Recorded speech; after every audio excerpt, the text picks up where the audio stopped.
નામ લખવાનું, જેને બાકી છે ફોર્મ ભરવાનું, આધાર કાર્ડની ઝેરોક્સ તમે તમારા મોબાઈલને રિચાર્જ કરી લો. આપણે દર મહિને રિચાર્જ તો કરીએ છીએ બધા.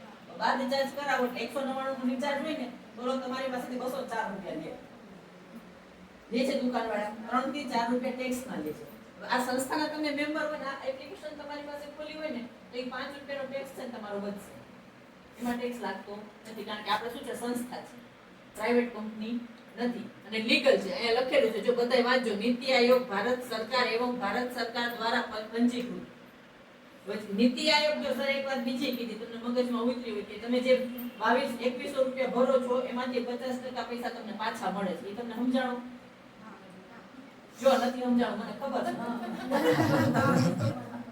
જે તમે અહીંયા તમારું રજીસ્ટ્રેશન કરાવીને તમારું ફોર્મ ભરો છો એના 50% તમને પાછા મળે છે. કઈ રીતે? કે આપણી જે આ સંસ્થા છે ઇન્કમ ટેક્સ માં રજીસ્ટર્ડ થયેલી છે. હવે ઇન્કમ ટેક્સ ની તો ખબર પડે ને, સર આરટીઆઈ બોલ્યા એટલે નો સમજો.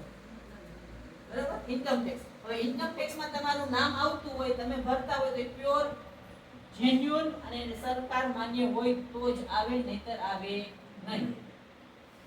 એટલે આમાં તમે એમ કહો ભાગી જવાનું કે આ કે લઈ, કોઈ પોસિબલ જ નથી. અને તમને આની આખી આજે આપણે ભરીએ છીએ ને સાહેબે રિસીપ્ટ બતાવી ને, એ રિસીપ્ટ તમે ઇન્કમ ટેક્સ તમારા હસબન્ડ ભરતા હોય ને એની ફાઇલમાં તમે મુકાવો એટલે એમાંથી 50% તમને રિફંડ મળી છે. એટલે તમે વિચાર, તમને ખાલી તમારે ઈ જોવાનું કે તમે જે સંસ્થા સાથે જોડાણા છો ને એ કોઈ લેભાગુ 5 દી હાલે 5 દી બંધ થઈ જાય એવી નથી. લાઈફ ટાઈમ અને સરકાર માન્ય છે, નીતિ આયોગ માન્ય છે અને જે reserve bank of India, Amitabh Bachchan બોલે છે ને ત્યારે, રિઝર્વ બેંક ઓફ ઇન્ડિયા. તો જો અમિતાભ બચ્ચન એટલું ત્યાંથી બોલી શકતા હોય આપણને એટલો વિશ્વાસ આવે કે એ વસ્તુ ખોટી હોય નહીં. બધે આખા ભારતમાં. અને એ જ કહું છું ને કે આપણે ગુજરાતનું પહેલું ગ્રુપ એવું છે કે આપણે આ કામ અહીંયા ગુજરાતમાં લઈએ છીએ. એટલે આપણે જો આમાં કેટલું થાય તમે સમજો. આમાં હું તમને ઘણો લાંબો વિચારતો. ગુજરાતમાં કોઈ કરે છે? ગુજરાતમાં બતાવતું નથી. ગુજરાતમાં કોઈ કરતું નથી. હવે તમારા માસીના ઘરમાં કરાવો છે અમદાવાદ. તો તમને વિચાર આવે છે? સ્ત્રી બાયુનો બે મદદ છે બહુ દોડ આમ આવતું હોય. એટલે આ વસ્તુ એવી છે કે તમે જે વસ્તુની કલ્પના કરો છો, મેં તમને પહેલા કીધું કે જે થશે એ પહેલા